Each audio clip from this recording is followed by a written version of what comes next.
Now, having circled the globe, looking for charming, authentic, and quaint villages, it's Professorate.com's chance to finally come back home. Hi everybody, I'm Rick Chambers, and if in this segment I leave out your personal favorite spot, please don't be mad at me. I did it on purpose to keep it just the way that you like it. We don't want to give away all the secrets up front, do we?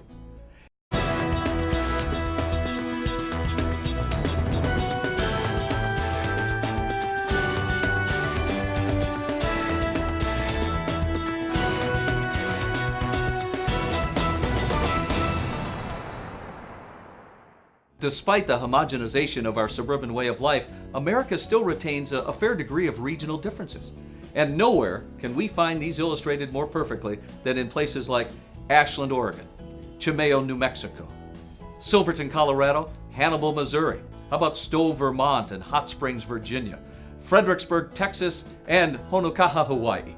But if we were asked to name one place really in America which summarizes the very idea of quaint and charming town, there's one place I think that leaps out right to everybody, and that's Carmel, California. Clint Eastwood may no longer be the mayor. Bing Crosby no longer stalks the 19th hole over at Pebble Beach. Ansel Adams and Edward Weston may no longer be watching the shadows lengthen out at Big Sur. John Steinbeck, Robert Louis Stevenson, Robinson Jeffers, and Henry Miller may no longer write here. But all of these people came here, and they did so with good reason. The air, the light, the Spanish moss on the Monterey pine, the monarch butterflies, the sea otters playing in the turquoise bay, the elegantly restrained architecture, the pure, soft white sand of the town beach, the gracefulness of the mission and the splendor of the greens, the wildness of the greatest meeting of sea and land in the world, as one poet described Point Lobos. All of these qualities mark this spot as unique and timeless. Come here in midsummer, and you may start out unhappily stuck in traffic, actually, lost in the cold, dense fog that hardly shouts California at anybody. But park that car and start walking through any of the back streets. Listen to the softness of the sounds out there. Feel the softness of the light. Keep wandering until you're out there along the coast. Keep going all the way down to Point Lobos, if you will. Hug the shoreline, especially on the northern coves that kind of face the town. These are at their best in the fog. Even in Japan, you're going to find nothing that really feels more elegantly Japanese in their muted hues. Nature's artistry reaches the zenith of refinement right here.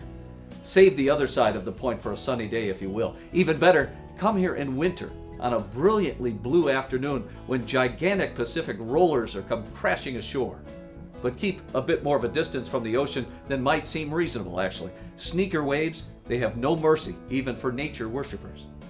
But later, spend a quiet hour over at the Spanish Mission. A couple of hours maybe shopping out on Ocean Avenue, where the good taste lives in the same moment that it did decades ago. And where you'll find really beautiful objects and works of art. Kitsch just isn't allowed here, though perhaps a certain oppressive glamour still is. But nowadays, with old school glamour disappearing just about everywhere, why not let it flourish in a few pockets of beauty like this? And speaking of glamour, come for the Del Monte Kennel Club dog show in July, or maybe the Concours d'Elegance in August, and see Weimaraners as sleek as a Rolls-Royce Silver Ghost. Everything, I think, is just a little nicer in Carmel. And the nicest part of Carmel might just be Pebble Beach, where you pay to drive 17 miles. And here, you're going to pass the famed Lone Cypress and the Spanish Bay, and you're going to shiver with the thrill of the ocean as Kim Novak did back in Hitchcock's masterpiece called Vertigo. Incidentally, if it all seems a bit too upscale to be truly quaint, you can always drive an hour or so to the restored Spanish mission town of San Juan Bautista and see where Novak met her end twice in the same film. The whole town is pretty much a museum now, but it retains a very sleepy quality that is hard to find in Carmel during the summer. Even better, come to San Juan Bautista at Christmas and attend a mass in the Mission Church. You're going to be entering a California that you probably thought was long forgotten. Other wonderful excursions from Carmel include a drive down Big Sur, America's most magnificent coastline, the John Steinbeck Center in Salinas, and the Monterey Bay Aquarium.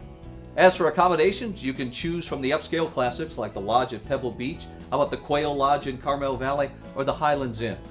Alternatively, there are truly charming inns right in town like the Cypress Inn, which is still owned by screen legend Doris Day. So, enjoy one of the quaintest little towns in all of America, Carmel, California. I'm Rick Chambers.